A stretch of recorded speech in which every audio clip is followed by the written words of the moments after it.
Kita lanjutkan yang dari video yang pertama tadi.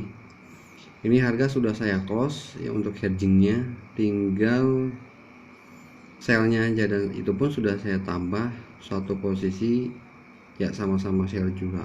Bisa kita lihat di sini. Ekuitas sekarang cuma 20. Nah, alasan saya meng-close buy-nya, padahal berita fundamental akan keluar sekitar masih 5 menitan lagi, karena saya menghitungnya dari sisi teknikalnya dulu.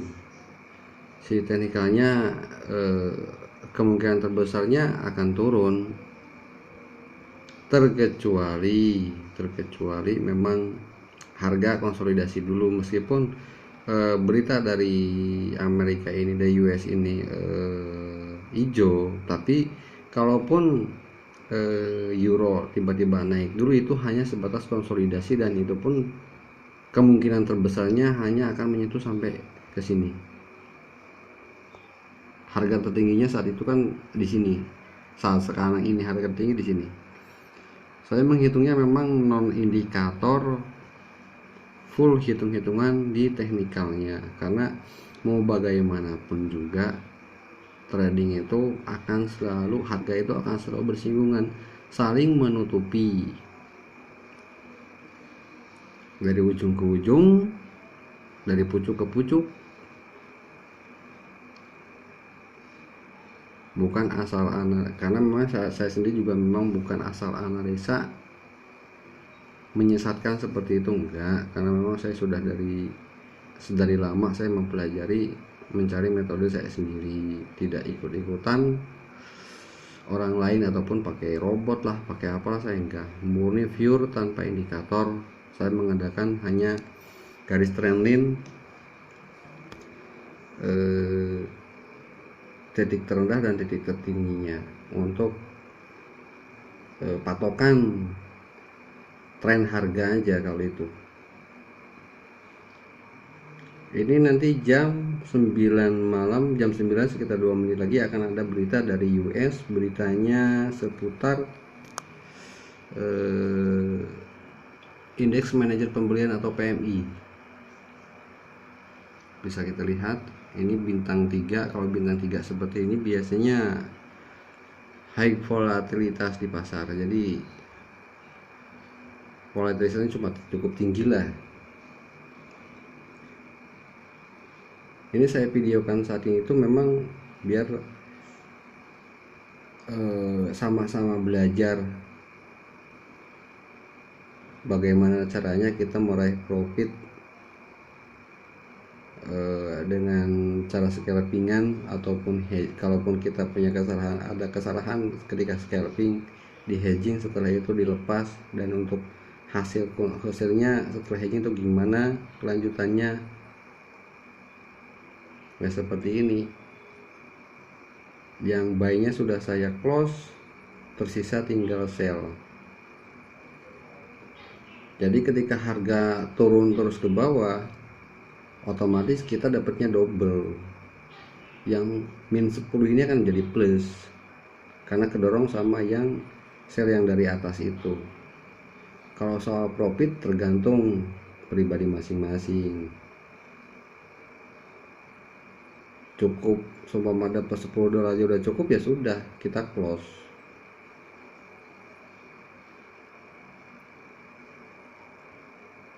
Harga sudah mulai bergerak, kita siap-siap antisipasi.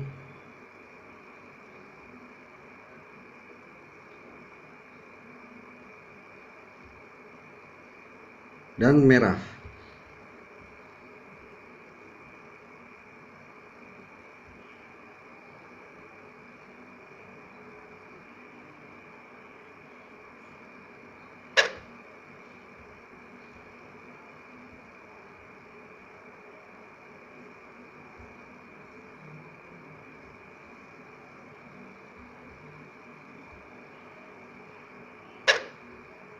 Kita hedging kembali,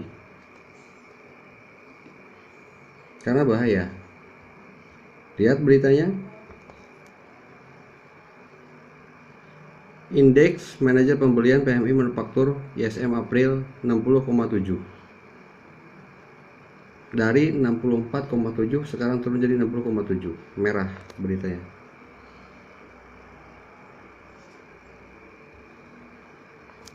Otomatis harga biasanya akan naik. Dan sekarang order saya menjadi 4. Hedging yang tadi 0,10 dan tambahannya lagi buy-nya 0,05.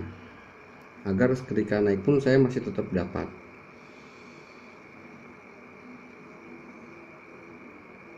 Bagaimanapun juga sebagus apapun teknikal akan selalu dikalahkan dengan fundamental, biasanya seperti itu. Dan itu pun juga dilihat juga kalau supaya berita fundamentalnya tanpa revisi, itu harga akan bergerak sesuai analisa kita. Seumpama dari US ini jelek, ya euro akan melompat naik ke atas kalau tanpa ada revisi beritanya. Kalau beritanya direvisi, biasanya harga akan bergerak turun untuk euro dan naik untuk US. Ini USD CHF pun USD CHF ini sudah terlihat melakukan penurunan. USD CAD pun juga seperti itu. Ini GBP USD otomatis naik. Kalau saya tetap di Euro USD. Dari dulu memang saya mempelajari satu file tetap di Euro USD. USD CHF, USD CAD, GBP USD itu hanya untuk patokan aja lah. Melihat tren di mata uang yang lainnya USD, melihat tren USD terhadap mata uang yang lainnya. Jadi analisa saya memang nggak muluk-muluk. Bagaimana menentukan titik tertinggi saat ini kalaupun harga akan naik Euro USD? Kita lihat di H1. Harga tertingginya ada di batas trendline itu. Yang pertama yang harus dilewati. Keduanya di sini. Ketiganya nanti di sini.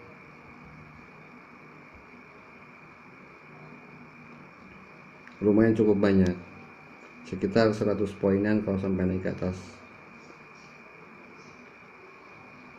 Dan kalau berhasil melewati ini, dia akan melewati yang ini dulu. Ini nggak mampu dilewati, berarti akan berbalik arah turun ke bawah.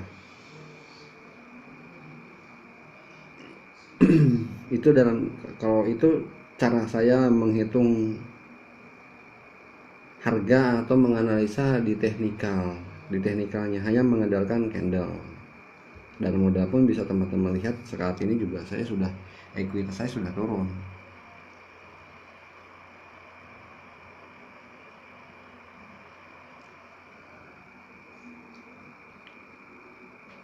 Dan yang tadi saya hedging sudah memperlihatkan plusnya $5. Ini sambungan video yang tadi.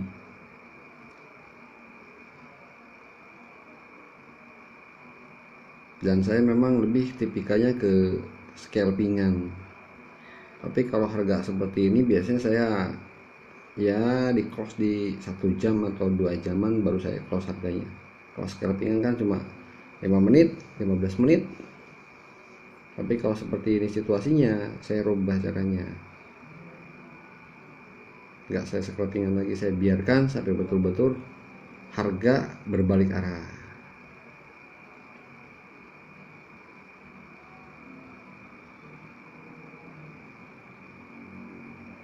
Dan ekuitas pun tadi sudah terjadi penurunan menjadi 16. Sekarang ekuitas saya udah balik lagi ke 20-70.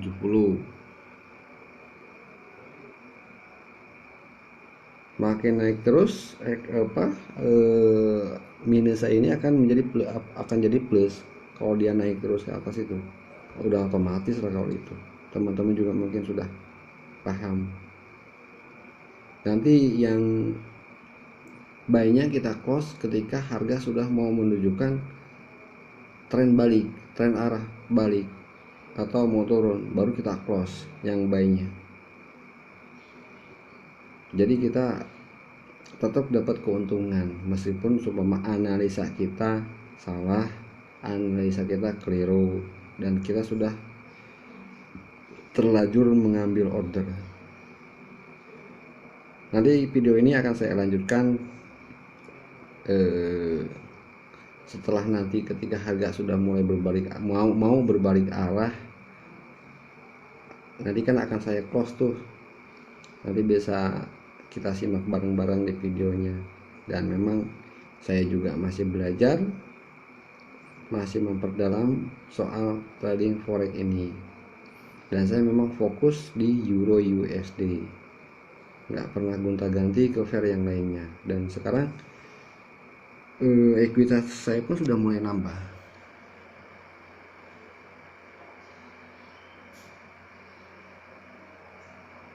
Makin naik ekuitas saya pun makin nambah.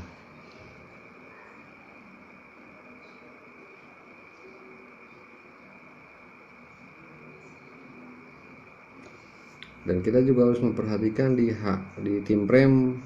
Ini tim frame di H4 seperti gimana. Ini trend line ini saya buat sebelum harga terjadi. Sebelum harga terjadi saya buat trend line ini untuk melihat tren harganya. Ini H4, ini D1 seperti ini. Jadi kemungkinan terbesarnya kalau dari D1 harga akan naik hanya sampai ke sini.